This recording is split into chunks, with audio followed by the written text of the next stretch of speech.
कर्ण ने अपने कानों में घंटों को बांध लिया, फिर पृथ्वी पर आए, फिर गए। अब ऊपर जाकर जब शिव की लीला का बखान स्वयं नारायण ने करना प्रारंभ करा, तब घंटा कर्ण बैठकर कथा सुनते रहे। फिर कोई कुछ बोल देता तो घंटा कर्ण अपने कानों में घंटे बजाने लगते करके, सिवा घंटा कर्ण का कहीं मन नहीं लगता। नीचे आ गए, फिर गए, कथा श्रवण करी, फिर आ गए। और आने के बाद अभी भी ये चित्त में रम गया कि अब करूं तो करूं क्या। भगवान देवाधिदेव महादेव फिर वापिस एक सुंदर ग्वाले का रूप धर कर आते हैं और ग्वाले का रूप रखकर भगवान देवाधिदेव महादेव घंटा कर्ण के पास जाकर कहते हैं, रे घंटा कर्ण, अब तुम एक काम करो, बद्रीश की भूमि पर जहाँ बेरों के पेड़ लगे हुए हैं, पौधे लगे हैं, उस बद्रीश की भूमि पर बैठकर भगवान नारायण की स्तुति करो। तो घंटा कर्ण ने कहा, मैं तो भगवान शंकर के सिवा किसी को भजता ही नहीं, और आप कह रहे हो कि नारायण की भक्ति करो। शिव ने नारायण की भक्ति का पथ बताया और घंटा कर्ण नारायण नारायण नारायण नारायण नारायण नारायण जब जपने लगा बद्रीश भूमि पर, तब भगवान श्री हरि को उस बद्रीश वन में जाकर घंटा कर्ण को दर्शन देना ही पड़ा। देना, दुनिया के लोग कहते हैं बद्री विशाल की भूमि पर बद्रीनाथ जी किसके लिए आए, तो शिव महापुराण की कथा कहती है बद्री विशाल की भूमि पर बद्रीनाथ जी शंकर भगवान के एक भक्त घंटा कर्ण के लिए प्रकट हुए थे। घंटा विराजमान,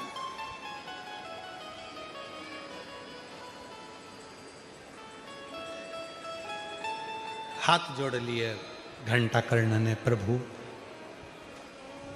आप मेरे लिए यहां पधारे हैं, मेरे लिए। भगवान बद्रीनाथ ने कहा, घंटा कर्ण, शिव की आराधना करने वाले को, शिव की आराधना करने वाले को एक ना एक दिन नारायण का दर्शन तो होता ही है, इसलिए मेरा दर्शन तुझे हुआ। मेरा जो दर्शन हो रहा है उसका कारण ही केवल यह है कि तुमने शिव की आराधना करी, शंकर की आराधना।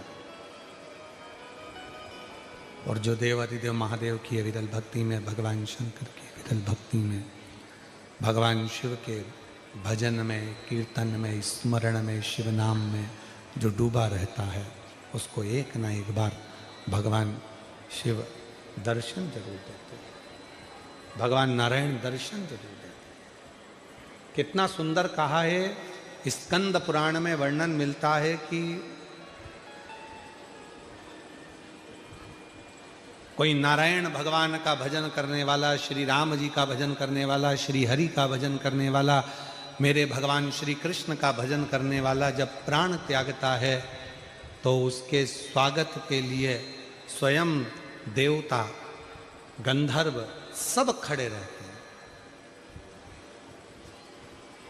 और कहा, जब शिव का कोई भक्त अपने प्राणों को त्यागता है तो 33 कोटि देवता नगाड़े बजाते हैं, मंजीरे बजाते हैं, और भगवान शंकर अपने भक्त को नंदी पर बिठाकर फिर लेकर जाते हैं। कितना भगवान शंकर की आराधना करने वाला, साधना करने वाला, शिव की आराधना करने वाला, शंकर को भजने वाला, शिव साधना में डूबने वाला, जब भगवान शंकर की साधना पूर्ण कर कर अपने प्राणों को त्यागता है, 33 कोटि देवता रांगोली डालते हैं, 33 कोटि देवता नगाड़े बजाते हैं, 33 कोटि देवता भजन करते हैं कि आज शिव का कोई भक्त हमारे इस परम धाम में आ रहा है, और वो भी नंदी पर बैठकर आ रहा, नंदी पर बैठ। तो शिव कथा कह रही है, घंटा कर्ण के लिए भगवान नारायण बद्रीश की भूमि पर आए और बद्रीनाथ बनकर विराजमान हुए। तर्क में शिव नहीं है, विश्वास में भगवान शंकर विराजमान। तर्क में शिव नहीं।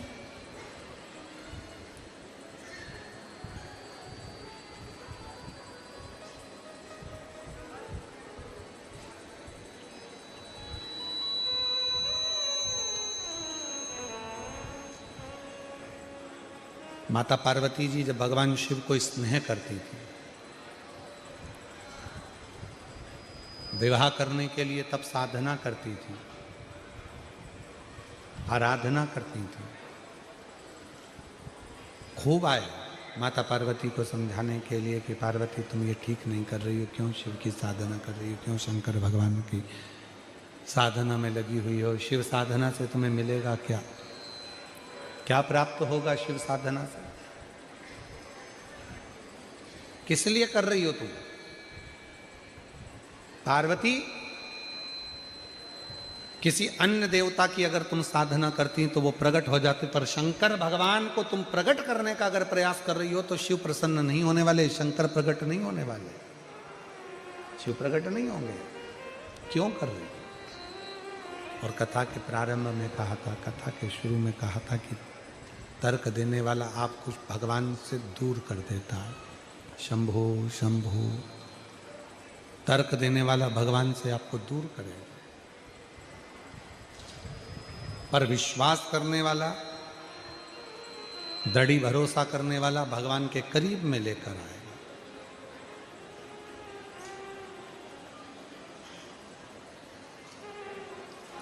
शिव के नजदीक। और पहले भी कहा, आज फिर कहते हैं, इस सूरत नगर की पवित्र धरा पर जिस घर में भगवान शंकर का शिवलिंग नहीं होता, उस घर का व्यक्ति हमेशा टेंशन में ही पड़ा रहता है। और जिसके घर में शंकर भगवान का छोटा सा भी अगर शिवलिंग आकर विराजमान हो जाता है, उसके घर में फिर चिंता, टेंशन सब समाप्त होता चले जाता है। धीरे धीरे उस घर की दशा सुधरना प्रारंभ हो जाती है।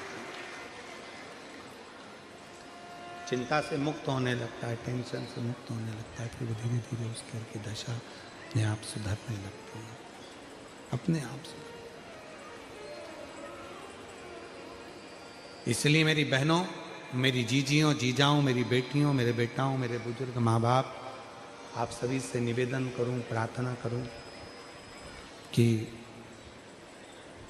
तुम्हारे घर में भले लड्डू गोपाल जी विराज रहे हैं, तुम्हारे घर में भले भगवान कृष्ण विराज रहे हैं, तुम्हारे घर में भले भगवान श्री राम विराज रहे हैं, तुम्हारे घर में भले माँ जगत जननी जगदम्बा विराज रही हो, तुम्हारे घर में भले दत्त भगवान विराज रहे हो, तुम्हारे घर में भले 33 कोटि देवता विराज रहे हो, पर तुम्हारे घर में एक छोटा सा शिवलिंग का होना जरूरी है। क्यों? मंदिर जाएंगे, हो सकता है मंदिर में कोई शंकर भगवान को छूने ना दे, हो सकता है मंदिर में कोई जल चढ़ाने ना दे, हो सकता है मंदिर में कोई शंकर जी के मंदिर में प्रवेश ना दे, हो सकता है शंकर के शिवलिंग का स्पर्श ना करने दे। तो अपने घर में अगर शंकर भगवान का शिवलिंग रहता है और हम उस पर भी अगर जल चढ़ाते हैं, आराधना साधना करते हैं, तो वही पुण्य जो मंदिर में प्राप्त होता है वो अपने घर के शिवलिंग में भी प्राप्त होना प्रारंभ हो जाए। प्रकट नहीं होने वाले, शिव प्रकट नहीं होंगे। क्यों कर रहे? और कथा के प्रारंभ में कहा था, कथा के शुरू में कहा था कि तर्क देने वाला आपको भगवान से दूर कर देता है। शंभो शंभो, तर्क देने वाला भगवान से आपको दूर करेगा, पर विश्वास करने वाला, दृढ़ भरोसा करने वाला भगवान के करीब में लेकर आएगा। और पहले भी कहा, आज फिर कहते हैं, इस सूरत नगर की पवित्र धरा पर जिस घर में भगवान शंकर का शिवलिंग नहीं होता, उस घर का व्यक्ति हमेशा टेंशन में ही पड़ा रहता है। और जिसके घर में शंकर भगवान का छोटा सा भी अगर शिवलिंग आकर विराजमान हो जाता है, उसके घर में फिर चिंता, टेंशन सब समाप्त होता चले जाता है। धीरे धीरे उस घर की दशा सुधरना प्रारंभ हो जाती है। चिंता से मुक्त होने लगता है, टेंशन से मुक्त होने लगता है, फिर धीरे धीरे उस घर की दशा अपने आप सुधरने लगती है, अपने आप से। इसलिए मेरी बहनों, मेरी जीजियों, जीजाओं, मेरी बेटियों, मेरे बेटाओं, मेरे बुजुर्ग माँ बाप, आप सभी से निवेदन करूं, प्रार्थना करूं कि तुम्हारे घर में भले लड्डू गोपाल जी विराज रहे हैं, तुम्हारे घर में भले भगवान कृष्ण विराज रहे हैं, तुम्हारे घर में भले भगवान श्री राम विराज रहे हैं, तुम्हारे घर में भले माँ जगत जननी जगदम्बा विराज रही हो, तुम्हारे घर में भले दत्त भगवान विराज रहे हो, तुम्हारे घर में भले 33 कोटि देवता विराज रहे हो, पर तुम्हारे घर में एक छोटा सा शिवलिंग का होना जरूरी है। क्यों? मंदिर जाएंगे, हो सकता है मंदिर में कोई शंकर भगवान को छूने ना दे, हो सकता है मंदिर में कोई जल चढ़ाने ना दे, हो सकता है मंदिर में कोई शंकर जी के मंदिर में प्रवेश ना दे, हो सकता है शंकर के शिवलिंग का स्पर्श ना करने दे। तो अपने घर में अगर शंकर भगवान का शिवलिंग रहता है और हम उस पर भी अगर जल चढ़ाते हैं, आराधना साधना करते हैं, तो वही पुण्य जो मन का मंदिर बन जाता है, पवित्र ज्योतिर्लिंग का मंदिर। शंभो, आप उनको लेकर आएंगे तो शिव ज्योतिर्लिंग का मंदिर बन जाएगा।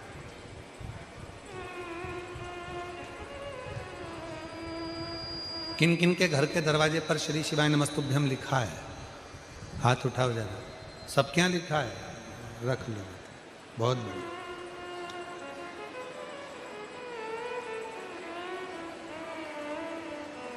अपने गांव भी जाया करो, कहीं भ्रमण पर जाया करो, तीर्थ जाया करो, घूमने जाया करो, तो एक स्टिकर श्री शिवाय नमस्तुभ्यम का लेकर जाया करो और उसको किसी दरवाजे पर जरूर लगाया करो। क्यों? अगर उस स्थान पर 50 लोग भी अगर श्री शिवाय नमस्तुभ्यम को मात्र पढ़ लेते हैं तो उनके पढ़ने का भी पुण्य हमारे खाते में चले जाता और हमारा जीवन सार्थक हो जाता, हमारा जीवन सार्थक। उसको जपो, भजो, स्मरण करो, लगाओ, नाम जाप, मंत्र जाप, ये सब सुख प्रदान करने वाले बिंदु, सब सुख देने। पार्वती मैया को बहुत समझाया, माँ जगत जननी जगदम्बा नहीं मानी, क्योंकि उनके हृदय में शिव विराजमान थे, शंकर भगवान बैठे हुए थे। जिसके हृदय में विश्वास रूपी शिव विराजमान है, जिसके हृदय में भगवान शंकर विश्वास के रूप में विराजमान है, फिर वो भटकता नहीं। आखिरी में हुआ क्या कि माँ जगत जननी जगदम्बा पार्वती जी शिव पर इतनी विश्वास कर कर केंद्रित हो गई, इतना विश्वास कर कर केंद्रित हो गई कि उन्होंने भोजन का भी त्याग कर दिया। श्वास लेती हैं पर नासिका के एक छिद्र से श्वास लेती हैं और उसी से छोड़ती हैं। और यहां तक शिव पुराण में लिखा है कि एक समय ऐसा आ गया था मां जगत जननी जगदम्बा पार्वती जी का कि शंकर पर इतना भरोसा कर लिया था कि श्वास अंदर लेने के बाद मां पार्वती ने उस श्वास को छोड़ा ही नहीं था। कई वर्ष तक पार्वती जी ने श्वास को अंदर ही रख लिया, छोड़ ही नहीं। जब श्वास छूटी नहीं, श्वास छूट नहीं रही है, तब भगवान ने देखा कि शरीर पूरा की पूरा एकदम दुर्बल हो गया, शरीर काला पड़ गया, प्राण छूटने का समय आ गया। तब भगवान देवाधिदेव महादेव देख लिए कि विश्वास पूर्ण हुआ। तब शंकर भगवान मां पार्वती के सम्मुख में आकर प्रकट हो गए। क्या चाहती हो पार्वती? पार्वती जी कहती हैं केवल आपसे विवाह करना चाहती।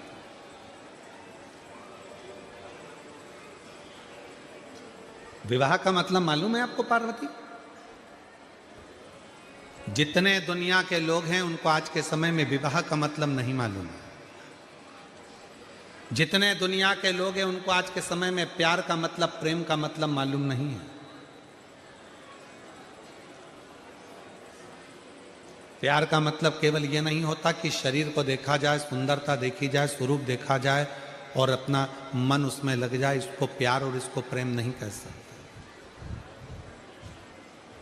शरीर की सुंदरता देखकर जो होता है वो केवल और केवल दिखावा होता है। इसको दुनिया की भाषा में लोग प्यार कहते हैं, पर शिव महापुराण की भाषा में इसको प्यार नहीं कहा गया। शिव महापुराण की भाषा में प्यार किसको कहा गया कि शरीर की सुंदरता से नहीं, मन जिसका निर्मल है, भले दिखने में सुंदर ना हो पर हृदय सुंदर होना चाहिए, भाव सुंदर होना चाहिए, उसको प्रेम प्यार की गणना की, उसको प्रेम प्यार की गणना। शरीर की सुंदरता देखकर अगर प्यार किया तो ये प्यार नहीं है, ये केवल कुछ दिन का एक खेला है। शरीर की सुंदरता,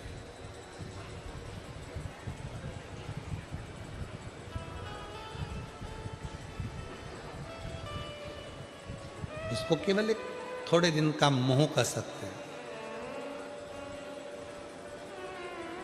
भले दिखने में कोई सुंदर ना हो, उसका कोई आकर्षण ना हो, पर उसका मन साफ। वो कितनी सुंदर एक लाइन आती है, पर आए दर समझ लेना उसके बराबर दुनिया में कोई श्रेष्ठ नहीं हो सकता। कोई गिर गया, चोट लग गई, किसी को घाटा लग गया, किसी की यहां छापा डल गया, किसी की फैक्ट्री में आग लग गई, किसी को तकलीफ आकर खड़ी हो गई, किसी को घाटे पर घाटा लग गया, और तुम सुनकर अगर हंस रहे हो, मुस्कुरा रहे हो, तो समझ लेना तुम में और राक्षस में कोई अंतर नहीं है, तुम में और असुर में कोई अंतर नहीं। इसको असुर प्रवृत्ति कहते, इसको राक्षस प्रवृत्ति कहते, इसको असुर प्रवृत्ति कहा जाता है, इसको राक्षस प्रवृत्ति कहा जाता है, इसको असुरता कहे। इंसान किसको कहते हैं, मनुष्य किसको कहते हैं, क्योंकि कोई दुखी है। हमने पहले भी आपको कहा, आज फिर व्यासपीठ से कहकर जा रहे हैं, सूरत नगर की इस पवित्र धरा पर जो शिव महापुराण की कथा चल रही है, इसमें आज फिर कहते हैं, आप 1 रुपए का दान किसी को मत दो,